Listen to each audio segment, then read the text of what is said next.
అమరావతిలో artificial intelligence university కోసం సన్నాహాలు జరుగుతున్నాయి. దీనికి ముఖ్యంగా ఎస్ఆర్ఎం యూనివర్సిటీ దేశంలో నెంబర్ 1 స్థానంలో కొనసాగుతుంది.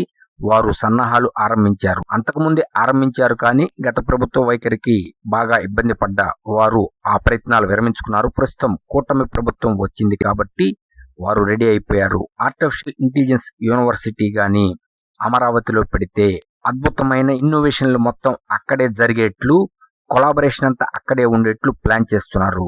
కాకపోతే దీనికి ఒక పెద్ద కంపెనీ సపోర్ట్ కావాలి. దానికోసం జియోని సంప్రదించారు. అంటే రిలయన్స్ వాళ్ళు గాని హామీ ఇస్తే తప్పనిసరిగా ఇక్కడ యూనివర్సిటీ ఓపెన్ చేయొచ్చు. దానికి సంప్రదింపులు జరుపుతున్నారట.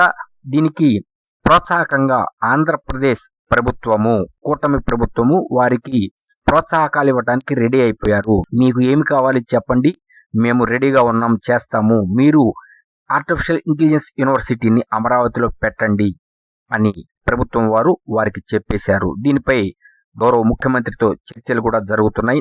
ఐటీ శాఖ మినిస్టర్ శ్రీ నారా లోకేష్ గారు కూడా విపరీతమైన ప్రయత్నాలు చేస్తున్నారు.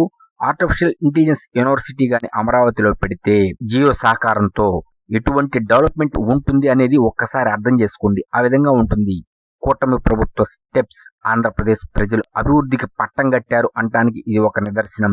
ఒక ఏఐ యూనివర్సిటీ కాదు, యూట్యూబ్ అకాడమీ, ఇంకా అనేక కంపెనీలు. అశోక లేలాండ్ ఇప్పటికే రెడీ అయిపోయింది తను పని ప్రారంభించడానికి. ఈ విధంగా పరిశ్రమలు ఒకదాని వెంబడి ఒకటి వచ్చేస్తాయి అన్నది దీన్ని బట్టి అర్థమవుతుందని ప్రజలు అభిప్రాయపడుతున్నారు. అంటే రాబో రోజుల్లో ఆంధ్రప్రదేశ్ అగ్రగామిగా ఉండబోతుంది, ఇటు పరిశ్రమల్లో ఇటు అభివృద్ధిలో అని అర్థమవుతుంది.